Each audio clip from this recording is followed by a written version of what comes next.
Sounds like you're in New York. I know, right, with the science. All right. What's up, guys? Welcome to Creating 2019 with finally Miss Ashton Cantou. We've been trying since yesterday, and thank God for Zoom. But here we are talking on such an important topic about creating space by shedding what's no longer you. And I'm super excited to jam with my girl on this topic. So I am going to have you, babe, introduce yourself, who you are, what you do, what you're about. Let's go. Perfect. Perfect. So my name is Ashton, Ashton Cantu, and I've had the pleasure of meeting Michelle a couple of years back at a breakthrough, a business breakthrough that we went to. It's just basically a mastermind of powerhouse coaches, and through that, I've just been able to really step into even further, more embodiment of leadership and coaching. What I do now is life mastery coaching and personal. I speak at various organizations around DFW.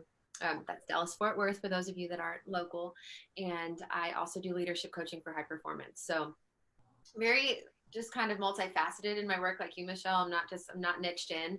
I work with people from everything from trauma to business startups, from leadership to, working through breakups, you name it. So it's just kind of it's very, very tailored. But I also have a program I've written for women called Intrinsic Beauty, and that just works on like cultivating self-love, deepening your sense of deserving, enhancing self-care practices, which I've heard on some of the lives here, some really great tools for that too. But we all know how important that foundation is. And what I noticed is a lot of people were coming to me with goals and all these ambitions, but they hadn't really done the groundwork, which is another thing that we're going to talk about today, is basically the groundwork that needs to happen in order to make the other things happen. Yes, and I'm excited to jam with you on this because a lot of people dive right into what's next with this new year spirit, which is awesome. My birthday's New Year's Eve, so I love New Year's. It's like for me the rebirth, like that new cycle for me. But it's so important. What we're going to talk about is so fundamental in clearing space, creating space for these dreams to emerge, because it's all an inside game for me. So let's jam on that. Where do you want to start? Okay. I'll start with kind of just me, because for me, I learned this through experience, right? This wasn't something that somebody taught me. Nobody was ever like, hey, you got to clear space for this body of life that you want to call in, that you need to be able to hold it, right? I kind of learned through self-sabotage that I didn't actually do the inner work, and I was taking 2 steps forward and 10 steps back a lot of the time, because I was dragging so much stuff with me into these new endeavors, into these new ambitions. And although I had the drive and I had the plan and I was taking committed action, I wasn't fully aligned, as Amber was talking about yesterday. And that lack of alignment wasn't because I wasn't doing the stuff. I was doing the stuff, but I didn't clear the space. So there was just so much that I was carrying, whether it be past traumas, whether it was self-doubt, limiting beliefs, all that just baggage, whether it be energetic or just even in a mindset, that really could not come with me into my next phase of becoming. What I really learned was you can't get to the life that you want to create, right? Like, yes, we can create these plans. Yes, we can have this reverse engineering with our blueprints. We can have the vision. We can start big picture. We can work our way backwards. And you can't physically get there through action. You have to become that which you say you want to attract. And that's relationships. That's relationship with money. That's relationship with your career. All of that. You have to really embody the things that you say that you want to bring into your life and call into your life. So in order to do that, you can't take a lot of things with you. So how do we begin to even understand what to clear, how to clear? What is clearing space? Okay. Well, for me, some of the more obvious things were just the stuff that's not working. 3 really just powerful questions that you can ask yourself in reflection, because it really does come down to self-awareness. I would say get a coach because you need a mirror. You don't know what your ineffective patterns are 99% of the time. You don't know where you're showing up, with masks, or where you're showing up fully, and vice versa. So I would say get somebody who can see you and who's, gentle, but firm with you at the same time, that can really mirror up to you and show you your ineffective patterns.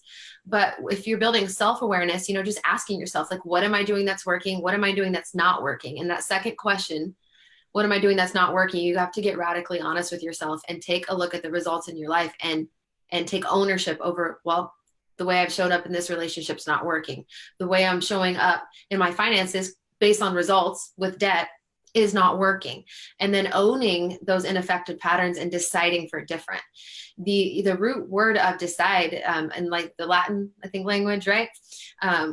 It comes back to when Michelangelo was carving the statue of David. They would ask him, what was your inspiration for David?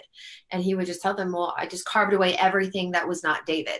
And that's basically what I want to get across here today, is because throughout our life, we take on all of these ineffective patterns through conditioning, through social conditioning, through our families, through our cultures, like our small C cultures and our big C cultures. And a lot of that stuff's not us, right? It's really not us. So we have to start to carve away all of the things that are not who we really are. And it starts with that awareness of your ineffective patterns. Those are like the most obvious things, like just the literal tangibles, like in your results.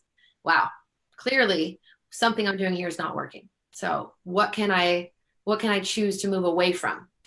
And sometimes people have to hit rock fucking bottom to really get that wake up call, right? Like, please, like, because some of us are stubborn, myself included. And a lot of us, like I was saying in another live, I think this morning with my friend Angelisa, that we become kind of comfortable in the uncomfortableness, and it becomes part of us, and we're fighting for that thing because we think that thing is a part of us, right? And it's not. Yeah. So like the struggle, that's something that I had to release. I had to release this warrior. And it's great to have that, like the idea of like you can overcome. That's a little bit different, but to have to think that your life is a constant battle and that you're only successful because you're winning up against the struggle, like that's a tough upstream way to go through life. And it was something just probably a couple of years ago, I decided I'm tired of learning my lessons the hard way. I'm sick of this story about the school of hard knocks, right? And having to learn everything the hard way or fail first. And I hear it so much. I hear people saying, well, I just learned that way. Well, yeah, because that's what you believe. So, it's releasing these stories too. And that's a big can of worms, because we got a whole library of stories that we tell ourselves. But the struggle is one of the stories that you have to struggle in order to succeed. And it doesn't mean that you don't embrace it when you're in it and that you don't have to move through it when it comes, but you don't have to live there. And a lot of people live in the story that life is just straight up struggle, and it's not. Yeah, I wholeheartedly agree with you. It doesn't have to be hard, and we don't have to live in that struggle. We will come up with struggles, challenging, growing pains. It's part of life, especially when you're up to something big. If you're not experiencing that challenge, then you're not up to something big. Right. Yeah, but there's a pretty there's a nice differentiation, because when your struggle's coming because you're growing and that you're actually expanding, or if your struggle's coming because you're making choices that are not in alignment for you, or if you're making choices that are ineffective. And that's just where that radical honesty comes in. So you got to cut away from the belief systems and the ineffective patterns, and that just takes awareness. So let's talk about that awareness of so for me, again, it's like when people hit that rude awakening, that rock bottom, and sometimes it is disease. Sorry about that. Sometimes it is disease, and sometimes it is a divorce. Sometimes it's children, I believe, like for my mother, it was me running away that had her be like, whoa, what the fuck? So let's talk about that, because I also believe it doesn't have to fucking get to that point. What can you tell our audience in terms of how to create that awareness of what's not working, especially when you're so in it that you think it's so part of, it's so normalized what you're going through? Well, there's really only two ways to shift like a paradigm or a belief system. The deep rooted beliefs that you're holding in your mind can only be shifted one of two ways. It's either going to be through something abrupt like that. Like even having a child can do that to you. And it's not necessarily a bad experience. It's just a life-changing experience. Anything that's like massive shift in your life can cause you to shift a paradigm. But you can be proactive. And you can recognize the ineffective patterns. And when you do that, you can start to choose to live life by design instead, and to really start to reprogram some of these beliefs that you know are running the script of your life. Like, hey, there's no good men out there. Well, your awareness comes in. I'm still single. My friends aren't. Well, my friends believe that there's good men out there. I don't. Well, why, how does that relate to my result? So literally you have to choose to stop living by default and then choose to move into living by design. Because if we just get up and we just live the next 365 days, we get up, we breathe, we eat, we go to sleep, we wake up again, we'll have created a year of life. And a lot of people live the same year 90 times, like just over and over and over again. And we get to choose as conscious co-creators of our reality to, if we're not happy with the results we're getting, we get to choose to do something differently. And that takes the decision to cut away from and clear space. So I love that. If it doesn't feel good, if it's not moving you forward towards your goal, if you're not creating results with it, right? And the results that light you up, not the results that like just have you be in that same conversation, spinning the same wheels, like really moving you forward. I love that. That's the tangible stuff though. So what happens is when I talk about clearing space here, what we're seeing on a tangible level is more of just like surface. But why that's happening, like the question would be like, what's underneath that? So for me, an ineffective pattern, something I had to clear space with, something I had to release in order to step into my next phase of becoming, was vices, was choosing not to feel, was busying myself, whatever it was, exercise, busying myself, drugs, alcohol, whatever it was to avoid the human experience, you name it, I did it because I just did not want to have that uncomfortable feeling of feeling. And that was not working for me. But did I know that on a self-awareness level? No, I didn't know that the reason I was attracting certain relationships was because I wasn't feeling and dealing and healing, and that I was choosing all these other things to replace that. So clearing the space wasn't just clearing the vices, because that had to happen. But once I cleared the vices, then I had to see what was underneath the reason I was using the vices, and then clear that. Traumas, abuse, low self-esteem, low self-worth, like that was what was like underneath all the layers. So I cleared the vices first so I could get to the feelings. And then once I got to the feelings, I got to go through the process of allowing and seeing what those really were stemming back to. And then I got to clear that. I got to really allow those emotions to come up and complete and clear that space. So I didn't drag those things with me into this year or the next. So that's a big one, is those underlying like traumas, the underlying emotional baggage you're carrying from your childhood, from past relationships, or from just your own internal horrible trash talking dialogue that just can't come. Mm-hmm. I love that, because that's really getting to the root of it. And the vices, once you remove that, will reveal that, right? But not a lot of people understand how to get to that, which is why the coach, the therapist, really plays an intricate role in that healing and holding space for you. But for our viewers, I want to keep it as practical as possible. Like, what can we offer them to really start diving deeper into those underlying stories that you are talking about? I like the metaphor of thinking like, most of you are on here because you probably have like a seed of a dream, right? You've got some sort of dream in your heart. You've got something on your heart that you know that you need to be, do, or create. And even the best seed, no matter how much you nurture it, cannot grow in toxic soil. So you have to be fully aware that if you have not dealt with, and if you just moved through things like something really, you had sexual trauma and you didn't tell anybody, you never talked about it, you just picked yourself up, dust yourself off, and moved on with your life. If you don't have a healed relationship with a loved one who's truly betrayed you, and you're getting triggered on a regular basis when you talk to them or when someone brings her up, I mean, that's evidence to you that there's a part of you that still needs to be healed.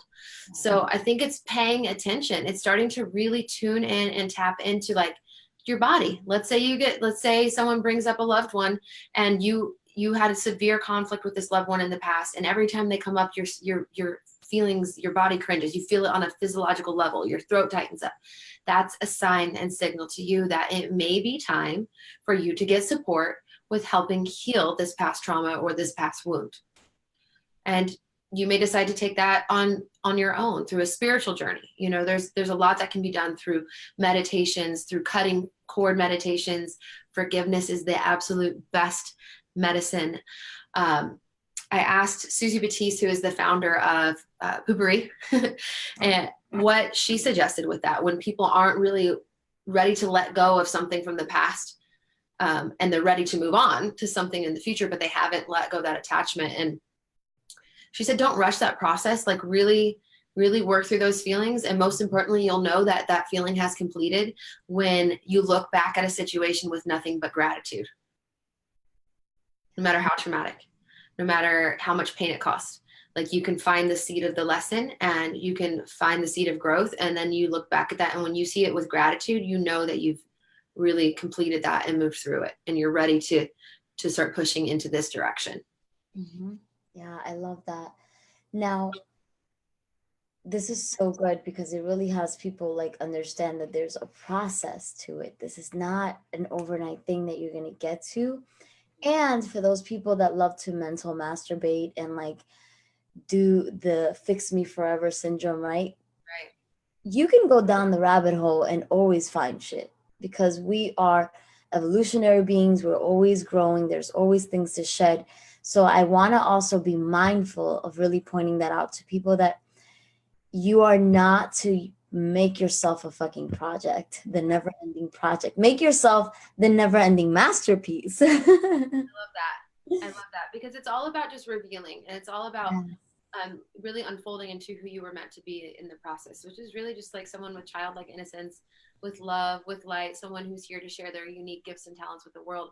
But a lot of people don't realize that these underlying feeling tones on a vibrational level are what are holding them back, right? Because let's just say you haven't dealt with it. Clearing space means removing guilt and shame. Yeah. If you're holding guilt and shame around something, you have not cleared space to call in what you want to call in your future. And you really can't because you must be like a vibrational match to what it is you say you want. There are certain things, certain opportunities, certain people that are here on a frequency, not as far as being better than you or above you in any way. We're all equal. But as far as on an energetic level and their vibration, they're operating with joy. They're operating with freedom. And excuse me, is that me? Pardon, guys. Should be on silent. But when we're carrying guilt, shame, anger, resentment, we're down here on a vibrational scale. And that means that doesn't matter how much action we're taking and how hard we're working towards our goals, we're still not vibrating at the level that's going to be a match. Which brings us to the point that you were saying earlier. You could be doing all the fucking things, but if your energy is not in alignment, you will be sabotaging, canceling it out, blocking it, self-sabotaging, all of it because your energy is not the space for that to emerge. Been there, done that a million times. And I know this from experience. There was so much stuff I was carrying that I didn't even realize until the past few years that I was carrying. And I could not figure out why I was doing that 2 steps forward, 10 steps back too. Like I was going for everything and stuff just, wouldn't match up sometimes. And that's life. Don't get me wrong. You're going to have things that aren't meant for you and they're just not going to fall into your space. And that's okay. You don't want everything in your space. And if you're operating on that low vibrational level, harboring old feelings from the past of resentment, anger, guilt, shame, you have got to clear that space to really raise your vibration and then literally have the energetic body to hold the life that you're calling in. Because if you're stuffed up, think about it like, if you think about it like a bag of trash, right? Like if you're an empty vessel and then you're stuffed with all this trash from the past, like there's no space for all these cool things that you want to call in. There's no space for a new boyfriend when you're still have all these past stories about how your ex treated you and how this is all you've ever known. There's no space for, really cultivating prosperity when you haven't even taken a true look at your finances and started to cultivate a healthy relationship with money. So like you got to do the underneath work. You like gardening, like we talked about, your dreams cannot grow in toxic soil. So you have to go and dig up the weeds and fertilize the soil. and prep the soil in such a way that it is, what's the name that I'm coming up with? Fertile. So that it can be prosperous. Your energy is like a garden. I love that analogy. So we are creating awareness around what's not working, what's not feeling well. We're creating this awareness of the underlying conversation, that underlying wound that is dominating you through these vices, through avoiding, through your Consciously busyness. dominating your life. Yeah, absolutely. So now let's move on. How do we shed these things? Well, I think Amber spoke to it, you know, and I think you spoke to it a little bit. Sometimes it really is that hard hit. Sometimes it really is that hard hit for you to realize. I would say be proactive. I would say do like, what is it? I want to say somatic work, right? Can you Yeah. speak to that a little bit? Because I'm not an expert in this. I've done it for myself, but I don't lead it. And I know that you've helped facilitate some of that. So that type of work, energy work, uh, working with a coach. Like I said, cutting cord meditations are great. Forgiveness meditations are great. And I also think one of the smallest but biggest steps that we can take, like it's the most simple, is truly being aware of your self-talk and removing negative self-talk. Like you want to clear space, remove negative self-talk, build an awareness of how you're talking to yourself.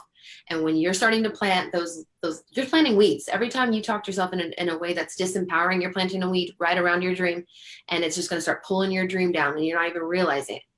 So if you can just get aware of your self-talk and start clearing that negative self-talk on a daily basis and replanting that with a more empowering thought. That's one of the most simple ways. It's not easy because you're repatterning years of conditioning, but it is a really tangible, easy action step as far as something that you can do now to start making change. I love that, and I really want to stress the one that you keep bringing up, forgiveness, because I think that's the one that a lot of people struggle with initially in their journey of self acceptance and healing and deep discovery. Forgiveness can be a trigger in itself. When you bring that word up, they're like, forgive who? No. And what it really boils down to is forgiveness of self, right? Because when you truly get that, there's, like, for me, true radical forgiveness is knowing there's nothing to forgive, because I authored that for my highest awakening, for my highest evolution, and all souls played a part because we created that soul agreement. Sure. So You're evolved. yeah, You're thinking very, was it very enlightened thinking, but for those of you that just aren't there yet, and you just need more, something that's a little bit more like, I can grab that. A couple I'm things evolved, but I still have my shit. But go ahead. that's helpful is knowing and believing that every act is either an act of love or a cry for it. Mm-hmm. Because most of the time, people that are hurting us hurt people.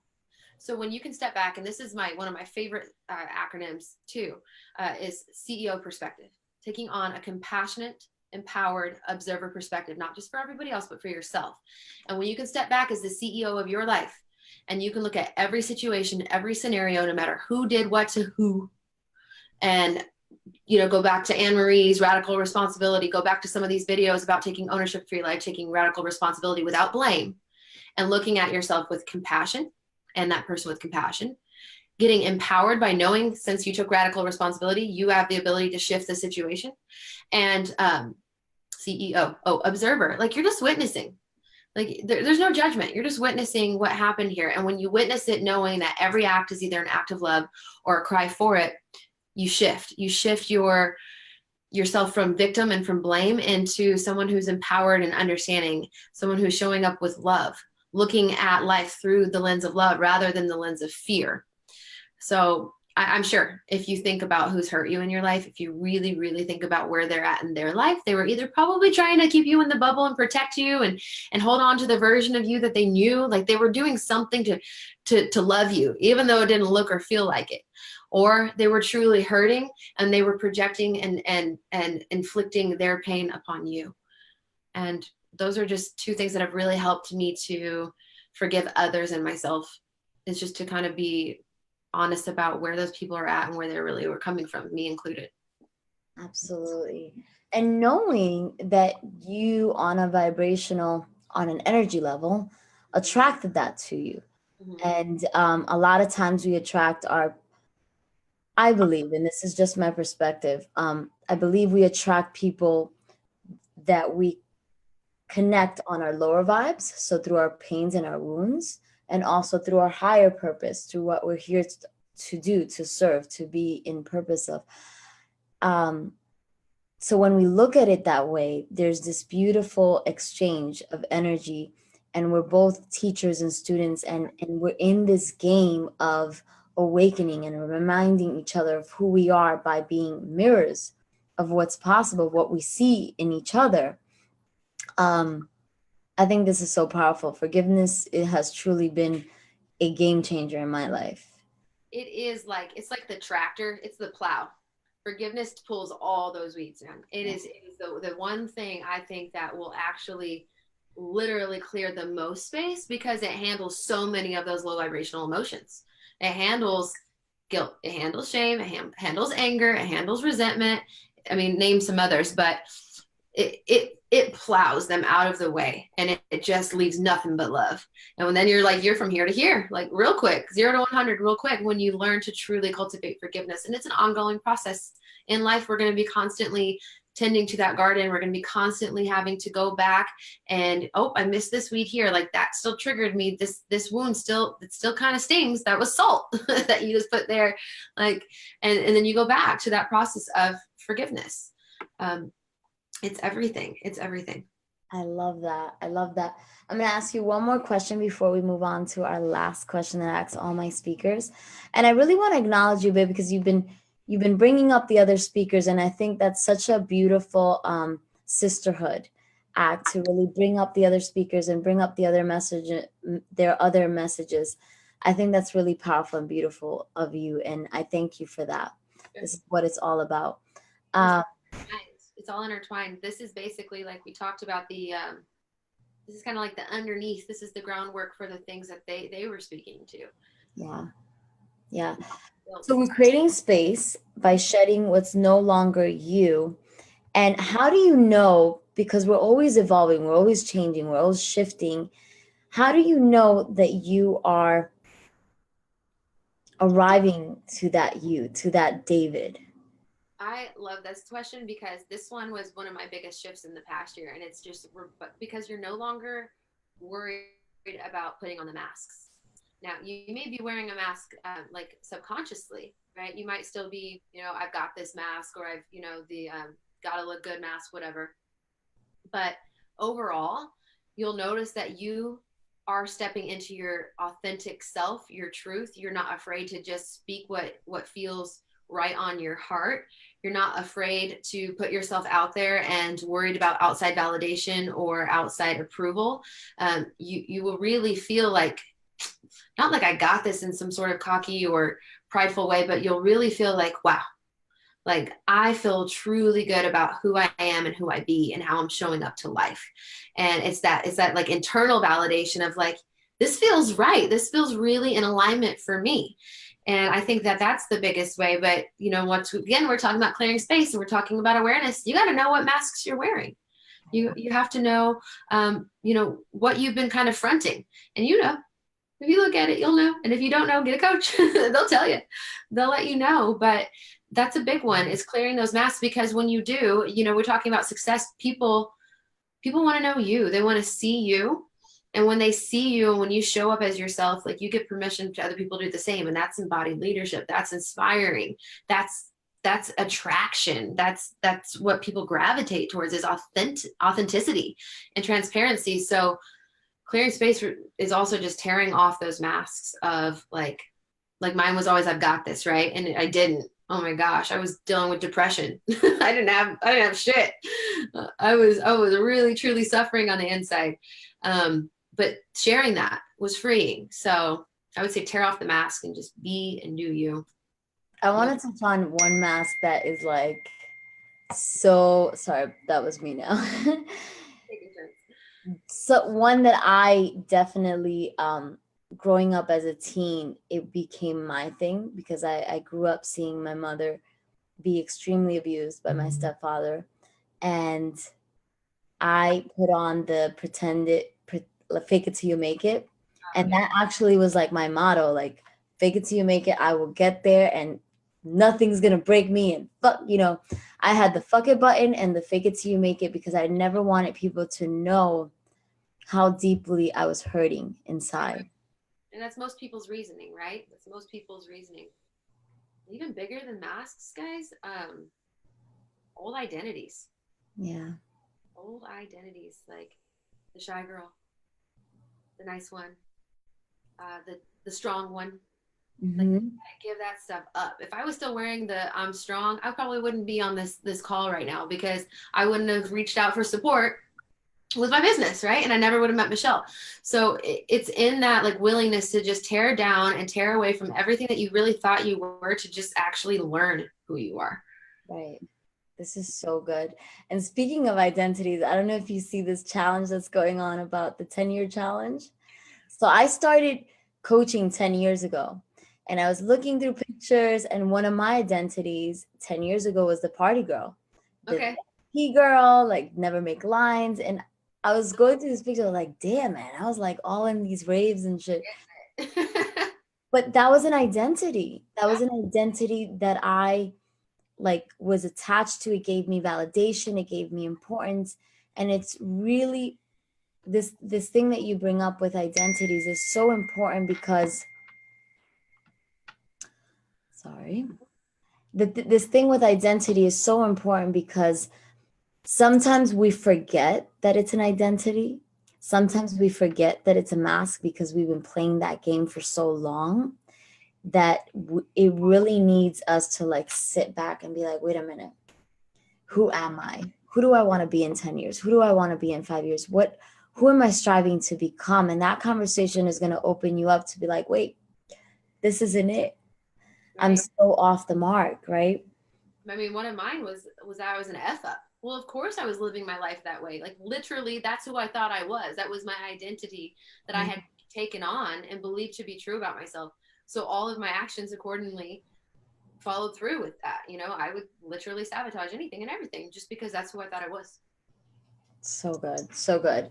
So now my last question, darling, and thank you so much for dropping so much wisdom and nuggets and just gracing us with your presence. You are an epic leadership coach. You are an amazing coach. And I want to ask you, what are your top 2 to 3 tips on creating an epic year?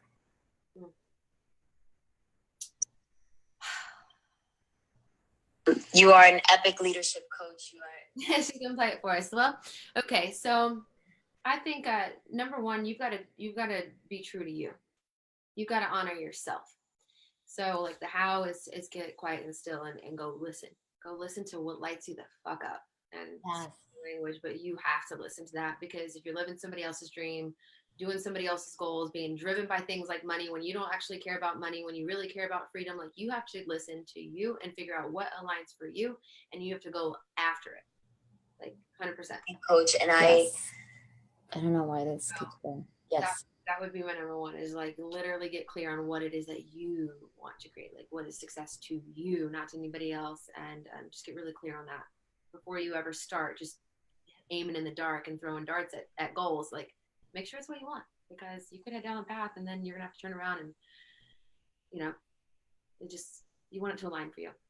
I'm just gonna piggyback on Amber again, like spirituality, whether your belief is God, energy, universe, like I have up here, with God all things are possible. I know for a fact, like in my moments of surrender are my power. That's my power move, guys. Like when life is breaking me or when life is taking me, it doesn't matter. Like if it's putting me on my knees or if I'm on an elevator, like if I really want to go somewhere, like get into surrender to something bigger than you, because the very power that woke you up this morning is greater than any circumstance you face, including the amazing opportunities and the terrible obstacles, right? So either way, like surrender to that power, like ask to be led, like get the wisdom and take aligned, committed action through what you download and what you hear.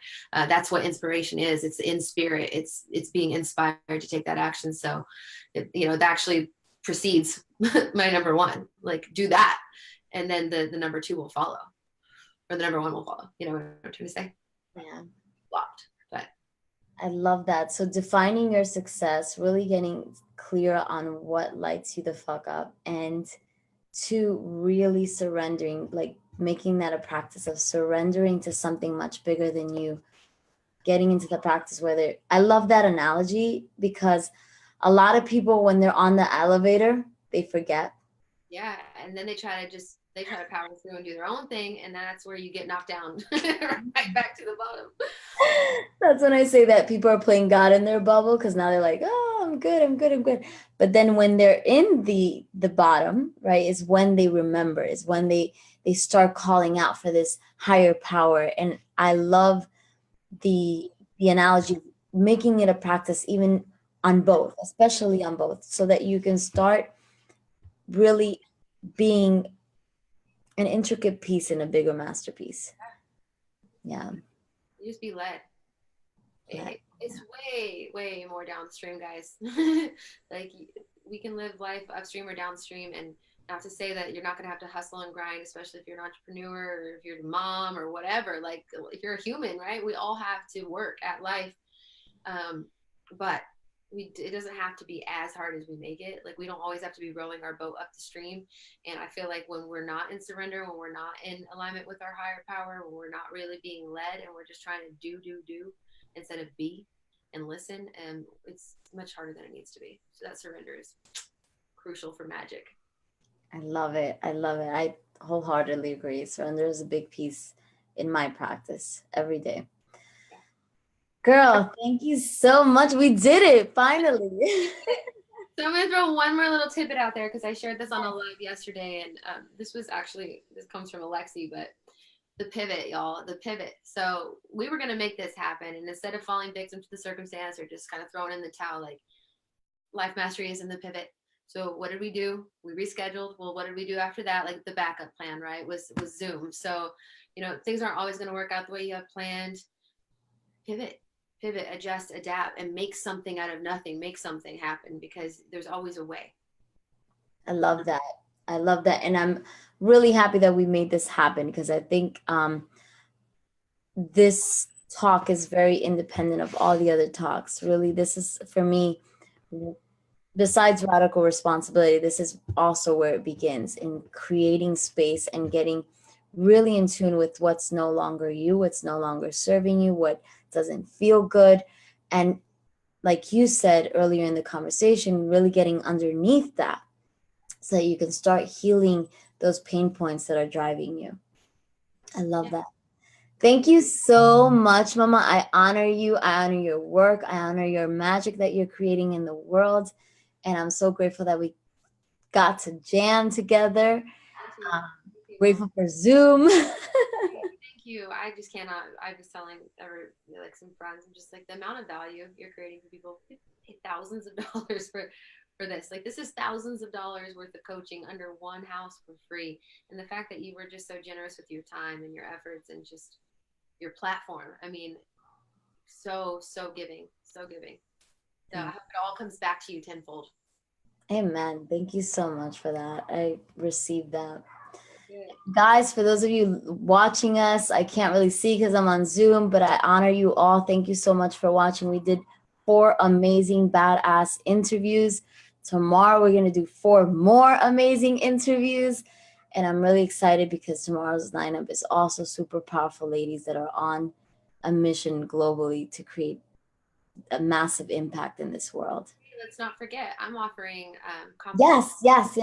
So I'm in life mastery coaching. So all this little work that we're talking about, if you would like to receive some support with that, I do carve out a couple hours each week for complimentary strategy sessions. These are about 30 to 45 minutes where we get super clear and we start to clear this space and kind of get this process going for you so that you can create an epic year in 2019. So if the things that we were talking about today resonated with you, and you know that there's a little bit of maybe clearing space to do or some gardening that we need to tend to, Hit me up, okay? And do you have the link for that? I do have the link, and the link is going to go out in the replay email. So be sure that you are subscribed to creatingyour2019.com, where we every day send you freebies, offers from the experts.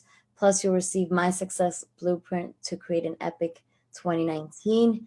But yes, definitely sign up. She is awesome because I don't do free calls, but this is part of her work. This is what we do when it's our life work. We do whatever it takes. We want to support as many people as we can to live the dream. Yep, let's do it. Have a beautiful one. Have a great night. I'll talk to you guys tomorrow. Bye.